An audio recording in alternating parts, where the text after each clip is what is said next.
Students, नमस्कार। मैं doctor धीरज Jain YouTube channel flight पर आप सबका वेलकम करता हूं, अभिनंदन करता हूं। बीएससी पार्ट थर्ड की सीरीज में जो हिंदी मीडियम के स्टूडेंट्स हैं उनके लिए हमने प्रीवियस लेक्चर्स में देखा था। आपने जरूर उसको रिवाइज किया होगा स्टूडेंट्स। हमने बात कर रहे थे सॉल्यूशन की, विलियन की, कि विलियन क्या है। ये हमने बात की थी कि विलियन क्या होता है। विलियन दो या दो से अधिक सममांगी यौगिकों का एक मिश्रण है, या हम कहें दो या दो से अधिक यौगिकों का एक सममांगी मिश्रण क्या कहलाता है? विलियन कहलाता है। होमोजीनियस मिक्सचर होता है विलियन। ये बात हमने स्टडी की थी। और होमोजीनियस का अर्थ आपको बताया था कि दो टर्म यहां पर हमने देखी थी, होमोजीनियस सममांगी और विषमांगी। जब हम सममांगी की बात करते हैं उसका मतलब क्या होता है? समान, एक जैसा पूरा सॉल्यूशन बन जाए जिसका कंपोजिशन, संगठन और गुण समान हो, वो क्या कहलाएगा? होमोजीनियस कहलाता है, सममांगी कहलाता है। जैसे उदाहरण भी हमने देखा था, शुगर सॉल्यूशन है उसकी हमने बात की थी, या साल्ट का सॉल्यूशन है उसकी हमने बात की थी। दूसरा होता है विषमांगी विलियन, उसकी हमने बात की, जैसे रेत का विलियन विषमांगी होता है। इसके बाद हमने बात की थी विलेय और विलायक की बात की थी कि विलियन के दो तत्व हैं, विलेय और विलायक। जो कम मात्रा में होता है विलेय कहलाता है, अधिक मात्रा में होता है विलायक कहलाता है। इसके बाद जो हमने बात की थी वो वर्गीकरण की बात की थी विलियन की।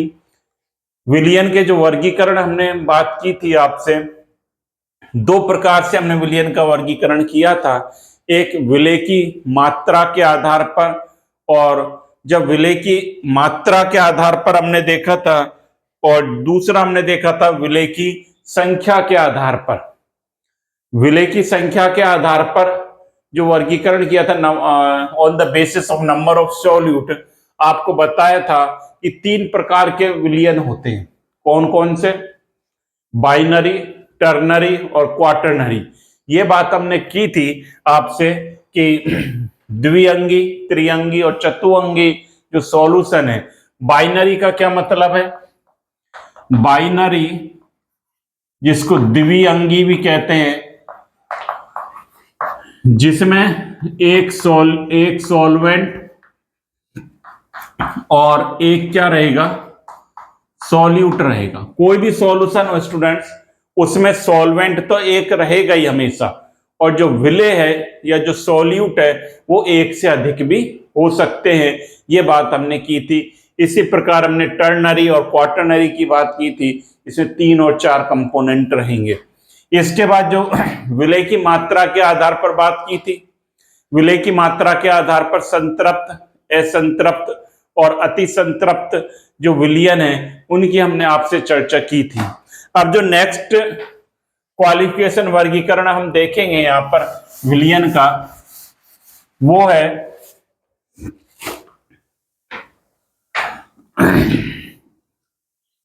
विलियन की हम बात कर रहे हैं। इसमें वर्गीकरण की बात कर रहे हैं। इसमें जो हम बात कर रहे हैं विलायक और या विलियन की भौतिक अवस्था के आधार पर। किसके आधार पर? विलायक या विलियन की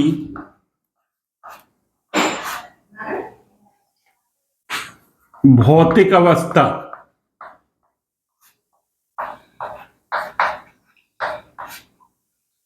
के आधार पर हम बात करेंगे। यह बात बताई थी स्टूडेंट्स आपको मैंने कि जो भौतिक अवस्था विलायक की होगी वही भौतिक अवस्था किसकी होगी? विलियन की होगी। That means solvent decide the physical state of the solution. और जो सॉल्वेंट की फिजिकल स्टेट होगी, physical state of solvent is equal to क्या बताया था मैंने? फिजिकल स्टेट ऑफ विलियन। ये बात आपसे हमने की थी। अब यहां पर देखिए, जो भौतिक अवस्था है किसी भी विलियन की, मैं यहां पर लिखूं विलियन की भौतिक अवस्था क्या हो सकती है? या तो गैस हो सकती है, या क्या हो सकती है, द्रव हो सकती है, या क्या हो सकती है, ठोस हो सकती है। विलयन की भौतिक अवस्था आप प्रीवियस क्लासेस में पढ़कर आए हैं स्टूडेंट्स। क्या क्या हो सकती है? गैस हो सकती है, द्रव हो सकती है और ठोस हो सकती है। जो विलयन की भौतिक अवस्था होगी वही भौतिक अवस्था हमारे क्या होगी? विलायक की होगी। विलायक क्या हो जाएगा? गैस के लिए गैस हो जाएगा, द्रव के लिए द्रव हो जाएगा और ठोस के लिए क्या हो जाएगा? ठोस हो जाएगा। जब विलय की हम बात करेंगे, विलय तीन प्रकार से हो सकते हैं। विलय या तो गैस हो सकता है, या द्रव हो सकता है, या क्या हो सकता है? ठोस हो सकता है। इसी प्रकार इसके लिए तीन प्रकार से हो सकते हैं। गैस हो सकता है, द्रव हो सकता है और क्या हो सकता है? ठोस हो सकता है। इसी प्रकार इसके लिए तीन प्रकार से हो सकता है। गैस, द्रव और ठोस। ये स्टूडेंट्स आप देख रहे हैं, मैं बात कर रहा हूं विलयन के वर्गीकरण की, आपसे बात कर रहे हैं हम। और विलयन का वर्गीकरण किसके आधार पर हम देख रहे हैं? विलायक या विलयन की भौतिक अवस्था के आधार पर हम वर्गीकरण की बात कर रहे हैं। आप देखिए विलयन की भौतिक अवस्था क्या हो सकती है? गैस हो सकती है, द्रव हो सकती है या ठोस हो सकती है। जो विलयन की भौतिक अवस्था होगी वही किसकी होगी? गैस की होगी, सॉरी विलायक की होगी। जैसा विलयन होगा वैसा ही क्या होगा? विलायक होगा। हमारा विलयन गैस अवस्था में, विलायक गैस अवस्था में होगा। विलयन द्रव में, द्रव में होगा। ये ठोस में, ठोस में होगा। और विलय चेंज हो सकता है। जब विलायक गैस है तो विलय क्या हो सकता है उसमें? गैस, द्रव, ठोस। इसी प्रकार जब द्रव विलायक है तो विलय गैस, द्रव, ठोस हो सकता है। और जब ठोस विलायक है तो गैस, द्रव, ठोस हो सकता है। अब इसके उदाहरण देखें हम। विलायक गैस है और विलय गैस है। मतलब गैस में गैस को मिला दिया जाए तो गैसों का मिश्रण क्या हो जाएगा? गैसों का मिश्रण। जैसे O2 प्लस H2, हम कह दें O2N2 आदि। गैस में द्रव मिला दें तो हम क्या कहेंगे? जैसे CHCl3 द्रव हो गया, ये सॉल्यूट हो गया। इसको किस में मिला दिया जाए? Mixed with N2 gas, nitrogen gas के साथ मिला दिया जाए तो द्रव गैस में मिल गया। CHCl3 क्या होता है? इसको क्या कहते हैं? क्लोरोफॉर्म। क्लोरोफॉर्म आपने प्रीवियस क्लासेस में पढ़ा हो, नहीं भी पढ़ा हो तो आपने मूवी देखी होगी, पुरानी मूवी आपने देखी होगी। कोई वैन में से कोई व्यक्ति उतरा और उसने एक रुमाल में कुछ डाला। दो व्यक्ति सड़क पे जा रहे हैं, उसको रुमाल सुंघाया और बेहोश हो गया, वापस से वैन में डाला उसको। तो क्लोरोफॉर्म क्या है? बेहोशी कर देता है। ये जो है क्लोरोफॉर्म द्रव अवस्था में है और गैस क्या हो गई? N2 नाइट्रोजन गैस हो गई हमारी। तो गैस में द्रव बन गया, या हम कहते हैं वाटर वेपर्स इन एटमॉस्फेयर, जो कि द्रव अवस्था में होती है वाटर वेपर्स। और गैस हमारी एनवायरमेंट में है तो वो भी इसका एग्जाम्पल हो गया। और क्या है? ठोस को गैस में मिला दिया जाए। ठोस है, कैम्फर है, जो कपूर, कैम्फर प्लस नाइट्रोजन गैस, या हम कह दें सिगरेट का धुआं, स्मोकिंग। कार्बन पार्टिकल्स जो है ठोस फॉर्म में कहां पर जाते हैं? गैस में जाते हैं। तो ये इसके एग्जाम्पल्स होंगे। इसके बाद द्रव की बात करें हम, गैस को द्रव में मिला दें, बताइए आप सब जानते हैं गैस को द्रव में मिला दें, सोडा वाटर। और क्या एग्जाम्पल हो सकता है, O2 गैस इन वाटर, ये भी इसका एग्जाम्पल हो सकता है। द्रव को द्रव में मिला दिया जाए, जैसे C2H5OH प्लस H2O, C2H5H2O को मिला दे तो क्या बन जाएगा बताइए बच्चों? सर पैक बन जाता है। अबे पैक नहीं बनता, ये क्या बन गया? एथिल अल्कोहल और H2O, ये द्रव का द्रव में मिश्रण बन गया। इसी प्रकार ठोस को द्रव में मिला दिया जाए, कोई ठोस है, ये तो आप बहुत अच्छी तरह जानते हो, शुगर प्लस वाटर, शुगर ठोस चीनी है जो है ठोस रूप में है, उसको पानी में मिला दिया। इसके बाद इसको देखें आप, विलायक हमारा ठोस है और इसमें विलय हम मिला रहे हैं, ठोस में गैस को मिला दें, ये कौन सा एग्जाम्पल हो गया? H2 का अधिशोषण, अधिशोषण एडजॉर्प्शन कहलाता है। पैलेडियम पर, पैलेडियम धातु पर हाइड्रोजन का अधिशोषण गैस का ठोस में हो गया, एग्जाम्पल। द्रव को ठोस में मिला दिया जाए, amalgam of mercury, mercury amalgam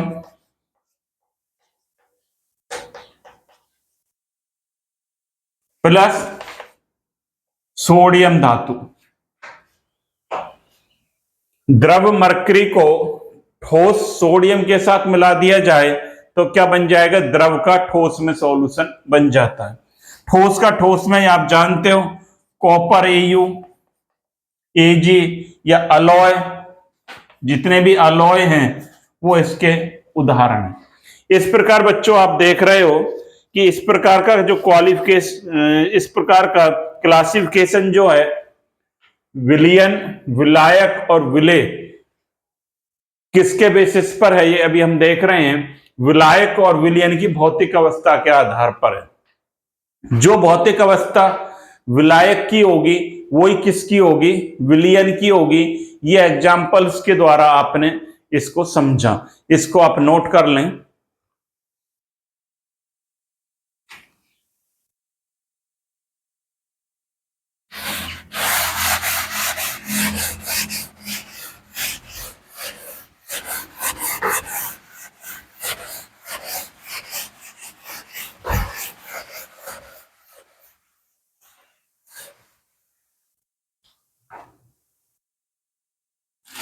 अब आगे की बात करते हैं। आगे किसकी बात करेंगे?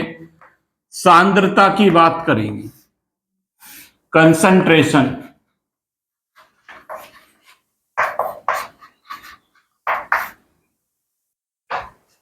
देखिए सांद्रता क्या है। सांद्रता आपने लैब में देखा होगा, दो प्रकार के सॉल्यूशन देखे होंगे। आपने एक देखा होगा तनु अम्ल, एक देखा होगा लैब में सांद्र अम्ल। सांद्रता क्या है? It is the mass of solute present in, it is the mass of solute which is present, which is, यहां लिख दें, which is present in given amount of solution or solvent। कहने का मतलब क्या है? सांद्रता क्या होती है? विलेय का भार, क्या बोला मैंने? विलेय का भार जो विलायक या विलयन में उपस्थित है वो सांद्रता को रिप्रेजेंट करता है। अब सांद्रता को विलेय का कितना भार उपस्थित है, कैसे उपस्थित है, वो सांद्रता बताती है। सांद्रता को दो प्रकार से हम रिप्रेजेंट करते हैं। एक आपने सुना होगा गुणात्मक रूप से, और दूसरा मात्रात्मक,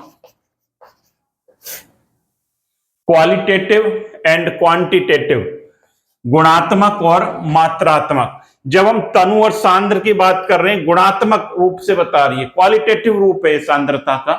यह गुण बताती है कि हमारा अम्ल तनु अम्ल है या सांद्र अम्ल है, लेकिन इससे यह पता हमें नहीं चल पाता कि इसमें कितनी मात्रा उपस्थित है, सॉल्यूट की कितनी मात्रा उपस्थित है, उसका क्वांटिटेटिव रूप हमें पता नहीं चल पाता है। इसलिए मात्रात्मक रूप से सांद्रता का रिप्रेजेंटेशन करने के लिए अन्य टर्म्स काम में ली जाती हैं। यहां पर देखें, अब सांद्रता को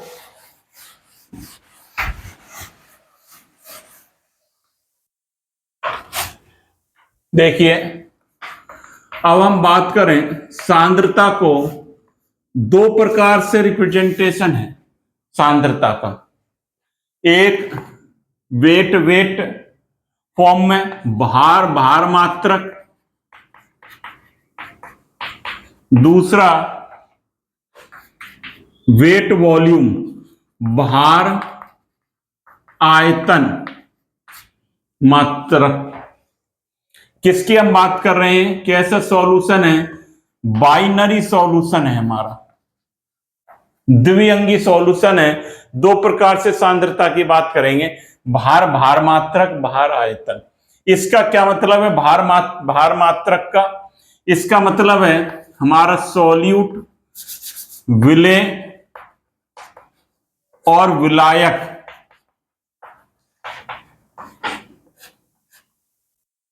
दोनों भार रूप में उपस्थित हैं, मास फॉर्म में उपस्थित हैं, दोनों वेट फॉर्म में हैं, दोनों विलेय और विलायक। यहां पर क्या होगा, सॉल्यूट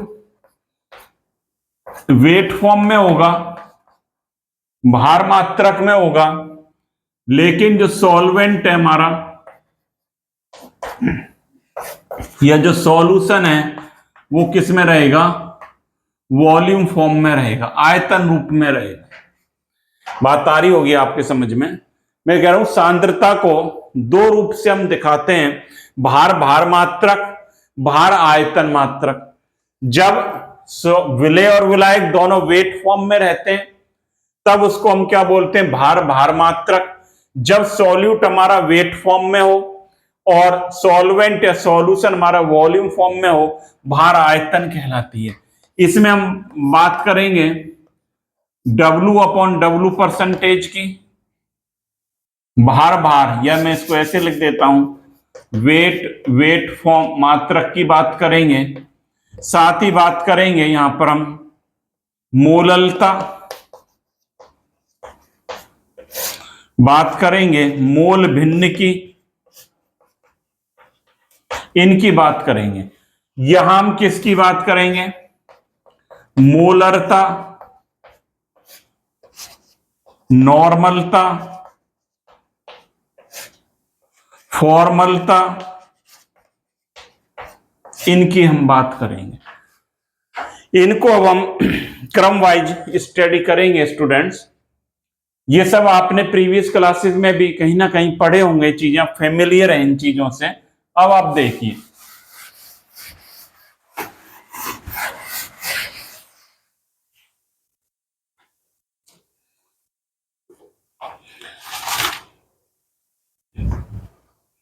अब हम बात कर रहे हैं, पहली जो टर्म है परसेंटेज W/W। परसेंटेज W/W का क्या मतलब है, it is the amount of solute present in given amount in solution. मतलब क्या हो गया, परसेंटेज W/W का क्या मतलब है, विलियन में विलेय की कितनी मात्रा उपस्थित है भार रूप में,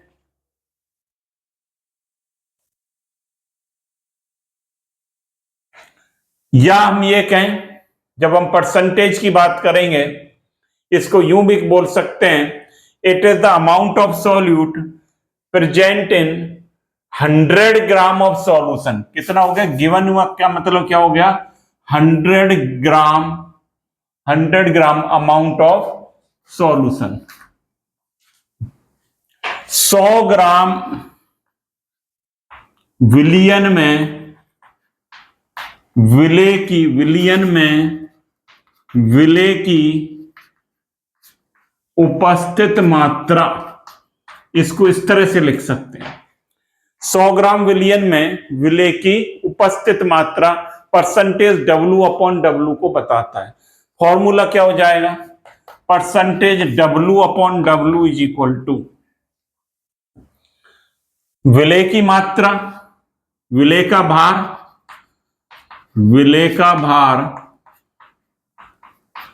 अपॉन विलियन का भार इंटू 100। ये इसका फॉर्मूला हो गया। या इसको ऐसे लिख सकते हैं, wait of solute upon weight of solution into 100। इसको आप नोट कर लें।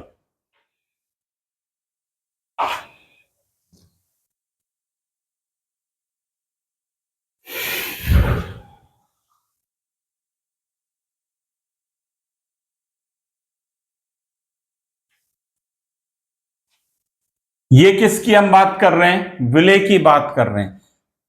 किसका परसेंटेज W/W कैलकुलेट कर रहे हैं, विले का। यदि आपसे कहा जाए परसेंटेज W/W विलायक का, तो क्या हो जाएगा, विलायक का भार अपॉन विलियन का भार इंटू 100। इसको ऐसे लिखेंगे, जब विलायक की बात करेंगे तो विलायक का भार अपॉन विलियन का भार इंटू 100, और जब विले की बात करेंगे तब विले का भार अपॉन विलियन का भार इंटू 100। ये फॉर्मूला हमारा निकल कर आएगा।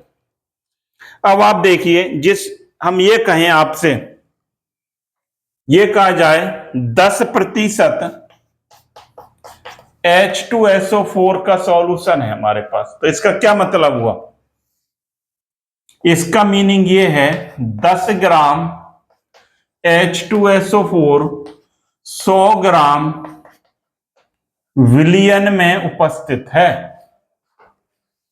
अब मैं ये कहूं 20% Na2CO3 का सॉल्यूशन है, विलियन है। क्या मतलब हो गया बच्चों इसका, 20 ग्राम सोडियम कार्बोनेट, Na2CO3 क्या, Na2CO3 present in 100 gram solution. ये हो गया, बात आ रही होगी आपके समझ में।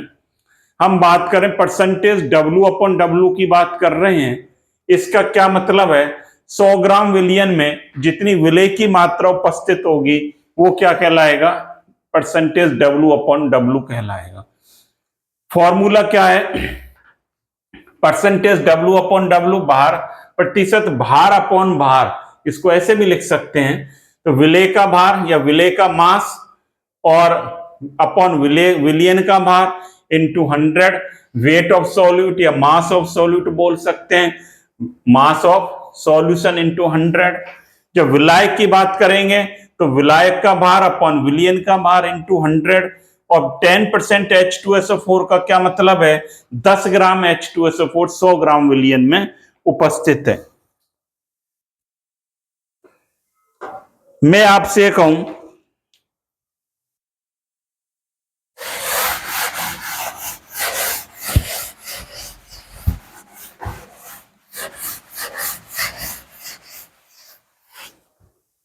मैं ये कहूं आपसे 52% एक्वस सॉल्यूशन ऑफ ग्लूकोज, क्या मतलब हुआ? 52% ग्लूकोज का जलीय विलयन। क्या मतलब हुआ इसका बताइए? इसका मतलब यह है कि 52 gram glucose 52% aqueous solution of glucose, या हम ये कहें 52% ग्लूकोज का जलीय विलयन।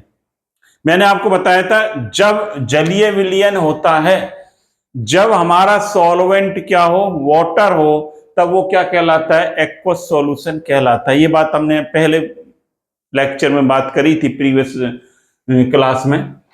52 ग्राम ग्लूकोज 100 ग्राम जल में उपस्थित, हमारा सॉल्वेंट अब क्या हो गया? जल। जल में उपस्थित है, जल में उपस्थित है। इसका मतलब ये हो गया। अब इस पर एक हम न्यूमेरिकल देखिए,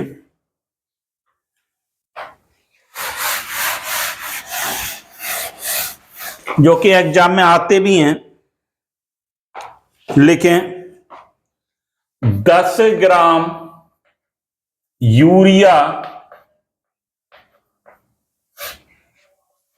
10 gram urea present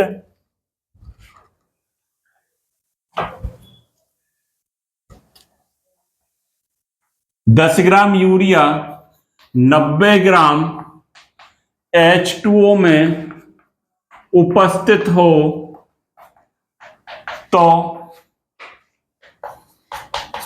percentage W/W calculate करनी। करिए सभी। 10 ग्राम यूरिया 90 ग्राम H2O में उपस्थित हो तो उसके लिए परसेंटेज W/W आपको कैलकुलेट करना है। लगाइए दिमाग, कैसे करेंगे? कोशिश करिए बच्चों।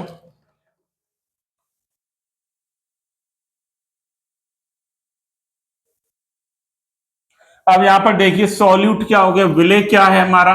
पहले ऐसे करें, विलेय क्या है? यूरिया कितना है? 10 ग्राम। विलायक हमारा क्या है? जल कितना है? 90 ग्राम।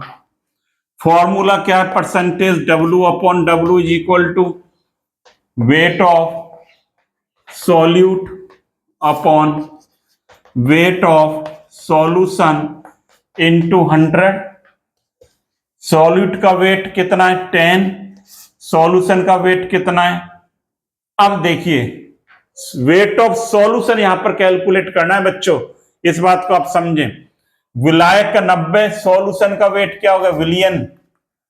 बताइए, बताओ भाई, विलयन क्या होगा? विलेय प्लस विलायक। विलेय कितना है? 10। विलायक कितना है? 90। कितना हो गया? 100। तो यहां पे 90 नहीं लिखा जाएगा, वेट ऑफ सॉल्यूशन की बात कर रहे हैं, समझे आप? तो ये कितना हो गया? 100 इंटू 100, तो कितना आ गया? 10% आ गया। क्लियर? जब हम विलयन की बात करेंगे तो विलेय और विलायक दोनों को ऐड कर देना है। नेक्स्ट देखिए, अब हम बात कर रहे हैं दूसरी टर्म है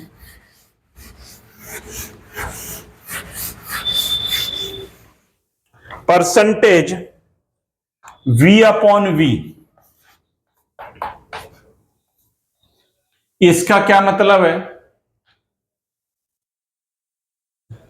विलेय और विलायक दोनों वॉल्यूम फॉर्म में है, कर रहे हैं परसेंटेज V/V। इसका क्या मतलब है कि हमारा विलेय और विलायक या सॉल्यूशन दोनों आयतन रूप में हो। किसमें हो? आयतन रूप में। अभी इससे पहले हमने बात की थी परसेंटेज W/W, दोनों भार रूप में थे, जब विलेय और विलायक दोनों किस में थे? भार रूप में थे। यहां पर आयतन रूप में होंगे। इसका क्या फॉर्मूला हो जाएगा? Percentage V/V is equal to volume of solute upon volume of solution into 100। मतलब विलेय का आयतन या हम कहें विलयन का आयतन, विलयन का आयतन गुणा 100, इस तरह से करेंगे तो percentage V upon V calculate होकर आ जाएगा। यदि मैं आपसे ये कहूं कि 15% सुक्रोज का जलीय विलयन, बताइए इसका क्या मीनिंग हो गया। 15%, 15% सुक्रोज का जलीय विलयन, इसका क्या मतलब है, 15 ml सुक्रोज 100 ml जल में उपस्थित है। क्या मतलब हो गया कि 15 ml सुक्रोज हमारा 100 ml जल में उपस्थित है। यह मतलब हो गया परसेंटेज V अपॉन V का। जब हम देखिए दोनों में अंतर है, परसेंटेज W अपॉन W की बात कर रहे थे कि 100 ग्राम विलयन में विलेय का जितना भार रहेगा वो परसेंटेज W अपॉन W कहलाएगा, और 100 ml विलयन में विलेय का जितना आयतन रहेगा वो क्या कहलाएगा, परसेंटेज V अपॉन V कहलाएगा। मैं समझता हूं ये बातें आपकी क्लियर होगी। एक सवाल देख लें, इसमें हम फटाफट एक सवाल देख कर लेते हैं और क्लियर होंगी चीजें। लिखिए आप, 10 ml benzene plus 9 litre toluene का मिश्रण है। इसके लिए percentage V upon V calculate हमें करना है। करिए फटाफट। 10 ml बेंजीन और 9 लीटर टोलुइन, करिए सभी। फॉर्मूला लगा लीजिए, volume of solute upon volume of solution into 100। बताइए वॉल्यूम, सॉल्यूट का वॉल्यूम कितना है, 10 ml, जो कम मात्रा में होता है वो सॉल्यूट। 9 लीटर टोलुइन, यहां पर देखिए 9 लीटर है। अब इसके क्या बनाने पड़ेंगे, मिलीलीटर, ml, तो 9 से कितने बन जाएंगे, 9000 ml बटे सॉल्यूशन का वॉल्यूम। सॉल्यूशन क्या हो जाएगा, 10 प्लस 9000 इज इक्वल टू 9010, तो 9010 इंटू 100। इसको सॉल्व करेंगे आप, लगभग 0.1 आंसर आना चाहिए, आप कैलकुलेट कर लेंगे। तो डियर स्टूडेंट, आज की क्लास में आपने ये सब सीखा कि किस प्रकार से हम विलयन का वर्गीकरण कर सकते हैं और सांद्रता को हम परिभाषित कर सकते हैं, और सांद्रता रूपों को किस प्रकार से प्रदर्शित कर सकते हैं। हमने एक टर्म पढ़ी भार भार मात्रक, दूसरी हमने टर्म पढ़ी आयतन आयतन मात्रक। आगे अन्य टर्म को हम पढ़ेंगे, आप इनको रिवीजन करते रहें। Thank you very much.